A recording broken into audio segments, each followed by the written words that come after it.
Welcome back. In this segment, I just want to, I'd mentioned a number of my war stories as we went through this thing, but what I wanted to do is just kind of review those because, as I've mentioned in some of my other trainings, I firmly believe facts tell, stories sell, and stories are really what gets the information that you need inside your brain in a place where even us guys will keep it there and store it and use it and retain.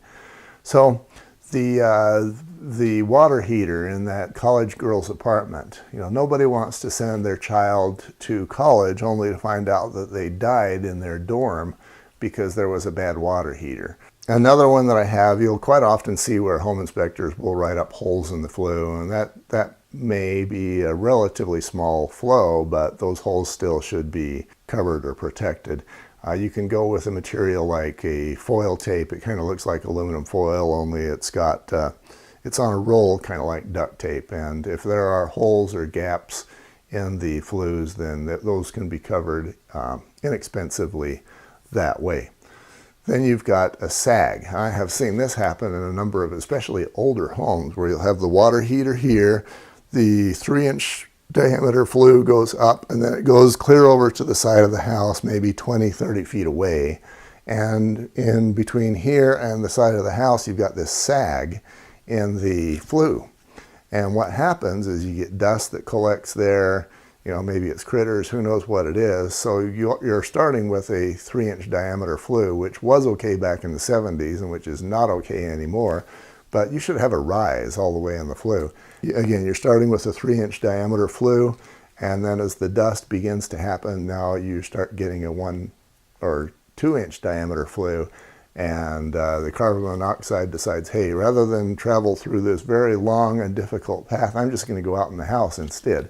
And then you got carbon monoxide in the house, and people start dying. So watch out for the sags in the water heater flues. Backdrafting, I had mentioned that. Especially in the winter time, when everything else is sealed up tight, the flue can be a pathway for replacement air to get into the house.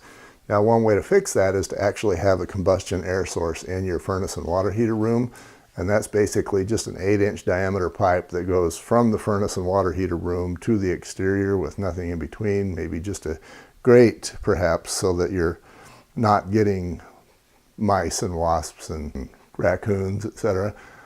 If you've got that, that greatly reduces the risk of carbon monoxide. And as I mentioned in the radon training, it also reduces your radon risks because you've got this air replacement pathway so that the house doesn't have to call for replacement in some other way. Fireplaces, if you've got a gas fireplace, they're nice because they're politically correct, etc. You don't have to bring the wood in, and you don't have to bring the spiders and wasps that are in the wood. But the nice thing about them is they don't have smoke. Bad thing about them is they don't have smoke. So if you're not getting the exhaust that you need with a gas fireplace, you don't know it.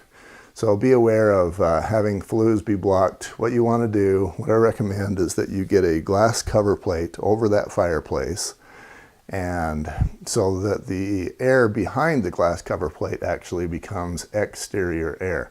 Then you're going to leave that flue blocked permanently open. You're not going to get downdrafting because that air is sealed.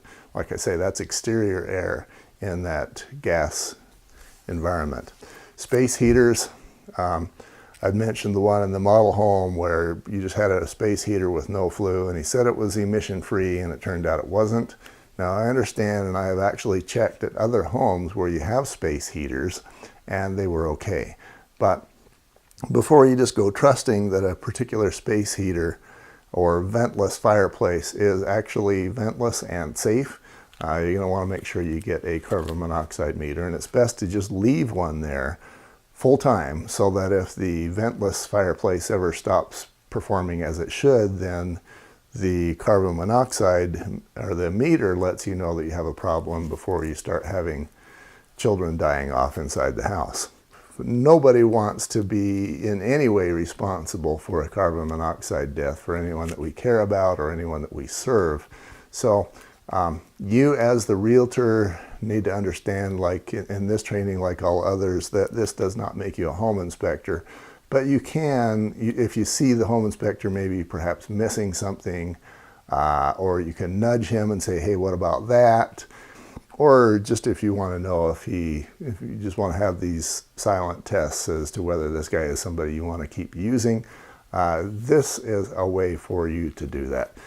And we'll be right back.